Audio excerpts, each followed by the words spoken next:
This is Detroit's Morning Answer with John Anthony on FM 92.7 and AM 1400. The Answer.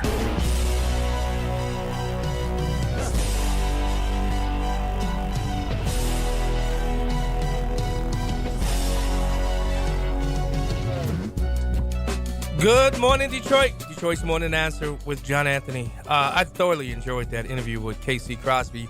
And if you missed it, head over to theanswerdetroit.com, theanswerdetroit.com. Download the podcast. You can listen to the show no matter where you are. And if you just want to hear just that interview, head over to Detroit's Morning Answer YouTube page. And Paul will have it up either tonight or very first thing tomorrow morning. And you can listen to the interview. You know, as somebody who, as you guys know, I wasn't in a union per se because we had a lodge. Our lodge, we were a lodge 195, I believe that was the lodge when I was a police officer. But when I was in the Illinois General Assembly, there were some issues that I stood with the unions. I also stood by Janice when he sued his union because I thought it was something that needed to be done. And now Senator Bill Cassidy, he's introduced some legislation that our next guest, Vincent Vernuccio, affectionately known as Vinnie, has spent his career defending the freedom of workers to choose for themselves, and that's what I believe. Not to be coerced by union bosses or political machines. He's the president and co-founder of the Institute for the American Worker, so served on the Trump Labor Department transition teams, and was even appointed to the Federal Service Impasses Panel. Now, with Senator Bill Cassidy rolling out one of the most sweeping pro-worker freedom packages in years, Michigan, a state that just repealed its right-to-work law, finds itself on the front lines of this national debate. Vinnie, welcome to Detroit's Morning Answer. Hey, morning. Thank you for having me on. I really appreciate it. Vinnie, before we get into Michigan specifically, give us the big picture. What is Senator Cassidy's legislation really aiming to accomplish for America's workers? Sure. It's a package. It's a suite of multiple bills, both sponsored by Senator Cassidy, who is chairman of the Labor Committee or the Senate Health Committee, as well as Senator Banks, Tuberville, and Scott. And just boiling it down, it is about empowering workers. It is about making sure that, they have a choice and a voice when it comes to unionization, that, we have worker enfranchisement, that unions can't organize with a small minority of workers, that they have to have a quorum, that they get a say on keeping the union or removing them, that that workers' privacy is protected, and that the National Labor Relations Board that organizes these elections and monitors basically labor law has to stick by the law itself. And, there's a lot more in there, but that's just kind of a quick overview of how this the Senate Help Workers package is empowering and protecting workers across the country. Awesome. Now, Vinnie, you've been in the trenches of labor policy for years. What makes this moment different from previous efforts to protect worker freedom? It's good. We've got great other legislation out there, such as the National Right to Work Act, and there's the Employee Rights Act, the ERA. What the difference is with this package of legislation, it's something that is out there looking to empower those workers. And, it's attempting for bipartisan support. I mean, ERA and the National Right to Work Act, I think those are great bipartisan bills. But under Senator Cassidy's leadership, they are making an effort to reach across the aisle and say, hey, why don't we come together on things like, making sure that workers are enfranchised and their privacy is protected, and all these things in bills like Senator Scott and Representative Allen's Employee Rights Act as well. Yeah. Michigan made headlines by repealing its right-to-work law. I think it was the first state in decades to move backward on worker freedom. How did we get there? How did we get here? It's really unfortunate. It's very partisan as far as the repeal and the attacks on workers and taking away their choice. Because, as you know, and, I was up there. I worked with the Mackinac Center, the great institution up there in Michigan that's also doing, national work. I was director of labor policy. I'm still a senior fellow and helping them and love working them. But I was there with Right to Work. And, let's just boil down what that is. Right to work simply means that a private sector union can't get a worker fired for not paying them. That's it. Doesn't affect collective bargaining in any other way. It just means that a union can't go to an employer and say, this person is not paying us, so you have to get them fired.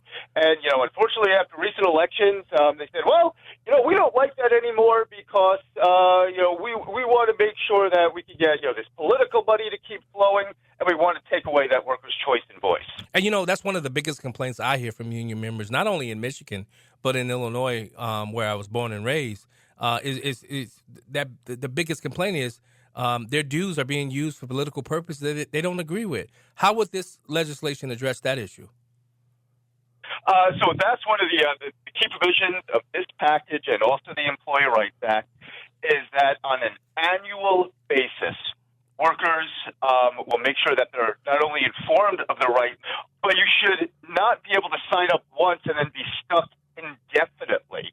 Now, with right to work, even without right to work, a worker doesn't have to pay for union politics, but it's an incredibly arduous opt-out process that most workers won't avail them to because really they're not saving as much, and in addition, there's still a lot of union politics that they're stuck paying for, even if they do opt out of the union. So that's why right to work is so important. Now, Vincent, let's talk about economics.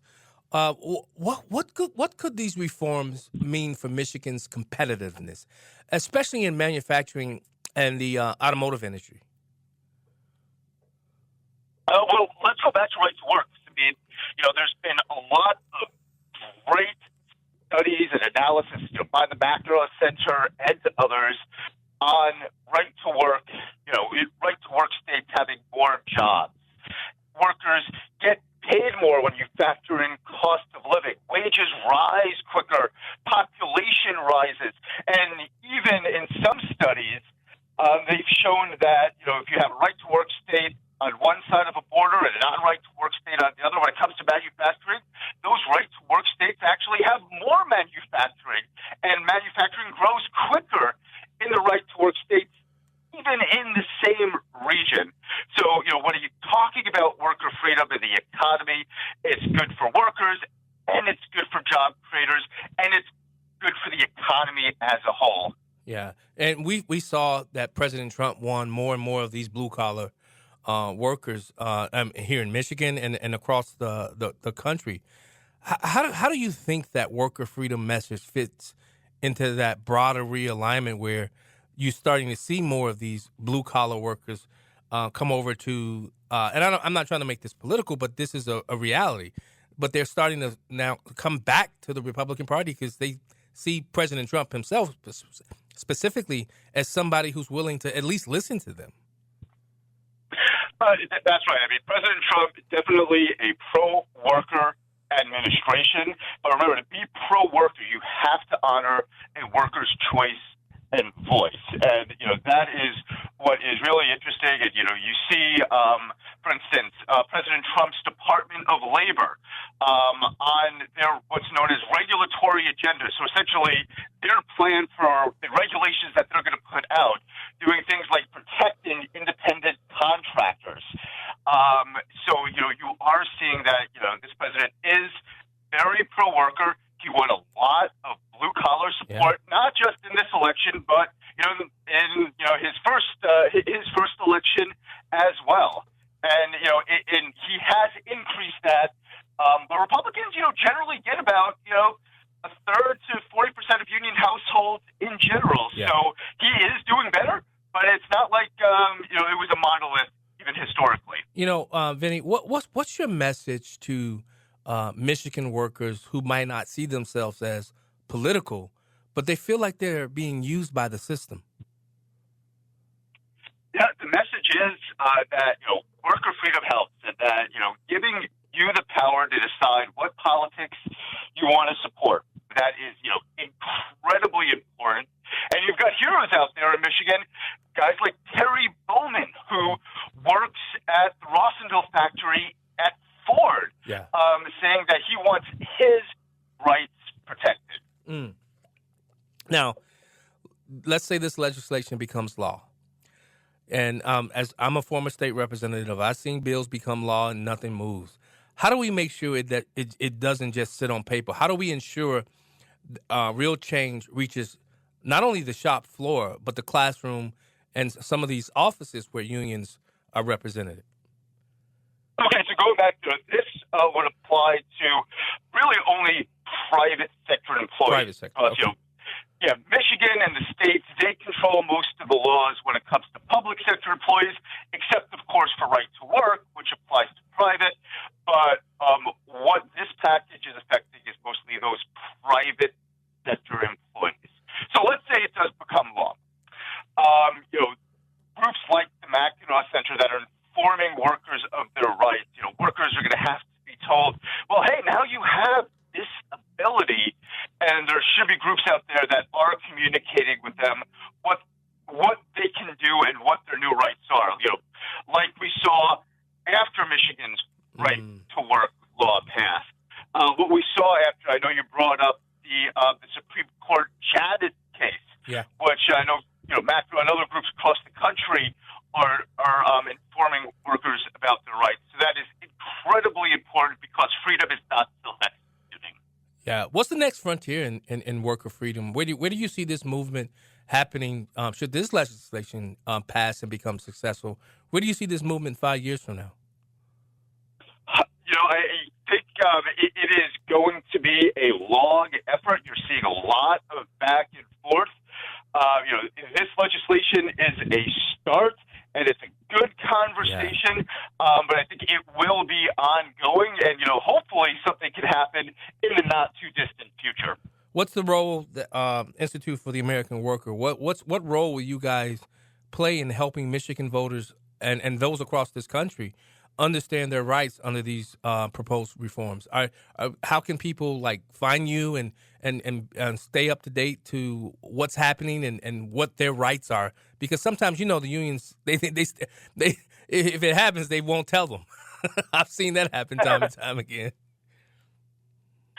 So Institute for the American Worker, our website is I4AW.org, I4AW.org, and we have some of the best information when it comes to federal labor policy. So we can really break down all of these bills, the other federal labor bills, the regulations coming out of the Trump administration. It's all broken down at I4AW.org. And we also have a service, if you remember the Drudge Report, we're going to have the same thing, but for labor policy. We call it Labor News Today. That's also available at I4AW.org. And it is the latest and the greatest on labor news from across the country, from all sides. We don't go to Drudge Report anymore. It's Citizen Free Press now. CitizenFreePress.com is the go-to. It's the next coming of the Drudge Report. But which state right now, in your opinion, is leading the charge on worker freedom? From a state level, there's a lot of good stuff that's coming out. You saw states in recent years, such as Tennessee and Georgia and Alabama, looking to protect the secret ballot for workers. There's this process called card check where unions can organize workers out in the open, and there can be intimidation or coercion or, just simply, hey, sign this thing to sign up for the union. Maybe it, I want the union to represent me is in 6-point fonts, but in 10, in 15-point font, and come join this pizza party. So there's deception as well. Those states have taken affirmative steps to protect the secret ballot. And you also see that in the Workers' Results Act, which is in Senator Cassidy's package, and the Employee Rights Act. Vinnie, there are so many myths as it relates to right to work. What's one myth about right to work you'd like to clear up once and for all? Simply stops unions from going to employers and saying, you have to pay us or this worker has to be let go. That's really the heart of it. It's about worker freedom. Unions can still thrive in right-to-work states. They just have to work to represent their members, and they can't take that dues money for granted. Well, I think you've summed that up pretty well. What can people is the language of the legislation on Institute for the American Workers website so people can go and read it for themselves? Yes, the language of the full package with all the bills. They go to i4aw.org. We have a statement in supporting the package. They can go to i4aw.org, click on that, and then that'll give them a link to Senator Cassidy's release, which has all the bills and links to language of all those bills. Vinnie Vernuccio, where can people follow you? i4aw.org. That's that's the best way. And we've got X and LinkedIn and Facebook and all the social media. So we're very active on there as well. In addition to the website and Labor News Today. Vinnie Vernuccio, president and co-founder of Institute for the American Worker. Thank you so much for joining us here on Detroit's Morning Answer this morning. Hey, this was fun. Thank you for having me on. Yes, sir. We're gonna have you on again, especially after it passes, because we know it's gonna pass. Thank you, Vinnie. Detroit's Morning Answer. Thanks a lot. All right, Detroit's Morning Answer. We'll be right back.